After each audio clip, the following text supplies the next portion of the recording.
ചൂരൽമല ഉരുൾപൊട്ടലിനെ തുടർന്ന് കേന്ദ്ര ധനസഹായം ആവശ്യപ്പെട്ട് സംസ്ഥാനം നൽകിയ മെമ്മോറാണ്ടത്തിൽ അഴിമതി സാധ്യതകൾ തുറന്നുകാട്ടി കേസരി വാരികയിൽ ലേഖനം.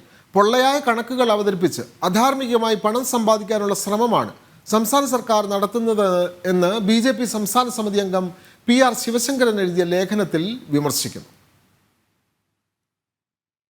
കേന്ദ്ര സർക്കാരിന് സംസ്ഥാനം സമർപ്പിച്ച കണക്കുകളിൽ പൊരുത്തക്കേടുകളുണ്ടെന്ന് ചൂണ്ടിക്കാട്ടി പ്രതിപക്ഷ കക്ഷികളും മാധ്യമങ്ങളും രംഗത്ത് വന്നിരുന്നു. അതിനെ നശീകരണ മാധ്യമ പ്രവർത്തനം എന്ന് വിമർശിക്കുകയായിരുന്നു മുഖ്യമന്ത്രി ചെയ്തത്. പിന്നീട് അതു സംബന്ധിച്ച ചർച്ചകൾ കുറഞ്ഞെങ്കിലും യുക്തിക്ക് നിരക്കാത്ത കണക്കുകളാണ് സംസ്ഥാനത്തിൻ്റെതെന്ന് കേസരി വാരികയിലെ ലേഖനത്തിലൂടെ ഉദാഹരണ സഹിതം PR ശിവശങ്കരൻ ചൂണ്ടിക്കാട്ടുന്നു. ചൂരൽമല ഉരുൾപൊട്ടലിൽ നിസ്വാർത്ഥ സേവനം നടത്തിയ സംഘടനകളും വ്യക്തികളുമായി ചേർന്ന് നടത്തിയ അന്വേഷണത്തിൽ നിന്നാണ് ഈ കാര്യങ്ങൾ വ്യക്തമാകുന്നത്. വയനാട് ദുരന്തം പോലും അല്ലെങ്കിൽ ദുരന്തങ്ങൾ പോലും കേരളത്തിലെ ജനങ്ങളെ പറ്റിക്കാനുള്ള അവസരമാക്കി പിണറായി വിജയൻ മാറ്റുന്നു എന്നാണ് ശ്രീ PR ശിവശങ്കരൻ കണ്ടെത്തിയിരിക്കുന്നത്. അദ്ദേഹം നടത്തിയിട്ടുള്ള ഈ അന്വേഷണാത്മകമായ ഈ പ്രവർത്തനത്തെ അഭിനന്ദിക്കണം. കേരളത്തിൻ്റെ എല്ലാ പൊതുസമൂഹത്തിലെ എല്ലാവരും സത്യത്തിൽ PR ശിവശങ്കരൻ്റെ ഈ കണ്ടെത്തലുകളെ അഭിനന്ദിക്കണം എന്നാണ് എനിക്ക് പറയാനുള്ളത്. കേരളത്തിൻ്റെ ഭാവി തലമുറയ്ക്ക് കൂടി ഉതകുന്ന രീതിയിൽ അവർക്ക് കൂടി സഹായകമാകുന്ന കണ്ടെത്തലുകളാണ് അദ്ദേഹം നടത്തിയിരിക്കുന്നത്. എങ്ങനെയാണ് ഒരു സർക്കാർ സംവിധാനം പ്രവർത്തിക്കരുത് അല്ലെ എങ്ങനെ പ്രവർത്തിക്കരുത് എന്നതിൻ്റെ ഉദാഹരണമാണ് ഇന്നത്തെ പിണറായി വിജയൻ സർക്കാർ. ഒരു മൃതദേഹം സംസ്കരിക്കുന്നതിന് 75,000 രൂപ നിരക്കിൽ 359 മൃതദേഹങ്ങൾ സംസ്കരിക്കുവാൻ 2,76,00,000 ആവശ്യമുണ്ടെന്നാണ് സർക്കാർ വാദം. സേവാഭാരതി 65, മഹല്ല് കമ്മിറ്റി 59, ക്രിസ്ത്യൻ ആചാരപ്രകാരം 8 എന്നിങ്ങനെ 132 മൃതദേഹങ്ങൾ സംസ്കരിക്കുവാൻ സംസ്ഥാന സർക്കാരിന് 1 രൂപ പോലും ചിലവാക്കേണ്ടി വന്നിട്ടില്ല. അങ്ങനെയെങ്കിൽ എസ്റ്റിമേറ്റ് പ്രകാരം ബാക്കിയുള്ള 227 മൃതദേഹങ്ങൾ സംസ്കരിക്കുന്നതിന് ഓരോന്നിനും 1,21,500 രൂപയാകുന്നുണ്ട്. ഇത് യുക്തിക്ക് നിരക്കുന്നതല്ല എന്നാണ് പ്രധാന വിമർശനം. സംസ്ഥാന സർക്കാർ ഹൈക്കോടതിയിൽ നൽകിയ സത്യവാങ്മൂലത്തിലും ഇതേ കണക്കുകൾ തന്നെയാണുള്ളത്.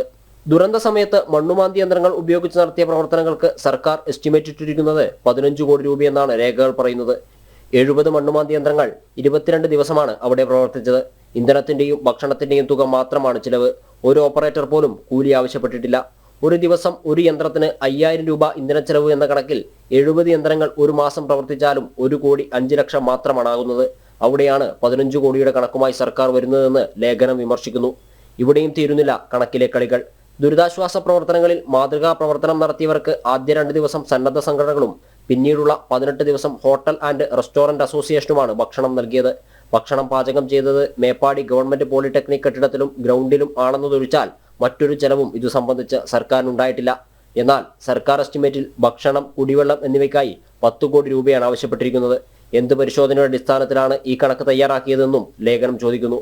ദുരന്തമുണ്ടായി ആദ്യത്തെ 2 ദിവസം തന്നെ അവിടുത്തെ എല്ലാ ഹോട്ടലുകളിൽ നിന്നും കഴിയുന്നത്ര ഭക്ഷണ സാധനങ്ങൾ സമാഹരിച്ച് ഞങ്ങൾ ആ ദുരന്ത ഭൂമിയിലെ സേവന പ്രവർത്തനങ്ങൾക്ക് ഇറങ്ങിയവർക്കും മറ്റു ജനങ്ങൾക്കെല്ലാം വിതരണം ചെയ്തിരുന്നു. ജില്ലാ ഭരണകൂടത്തിൻ്റെയൊക്കെ നിയന്ത്രണത്തിലായിരുന്നു പ്രവർത്തിച്ചിരുന്നത്. പോലീസ് ഉദ്യോഗസ്ഥരാണ് അവിടെ ഇതെല്ലാം സപ്ലൈ ചെയ്തിരുന്നത്. ഏതാണ്ട് 2 ലക്ഷത്തിൽ കൂടുതൽ ഭക്ഷണ പൊതികൾ ഞങ്ങളവിടെ വിതരണം ചെയ്തു. ഏതാണ്ട് 17 ദിവസം ജനകീയ അടുക്കളയായിട്ട് പ്രവർത്തിക്കുകയും ഒപ്പം തന്നെ 1 പൈസ പോലും നമ്മൾ വാങ്ങിക്കാതെ തികച്ചും സൗജന്യമായിട്ട് ഞങ്ങൾ ആ 1 മാസത്തെ 32 ദിവസത്തോളം ഞങ്ങൾ ഭക്ഷണ വിതരണം നൽകുകയുണ്ടായി.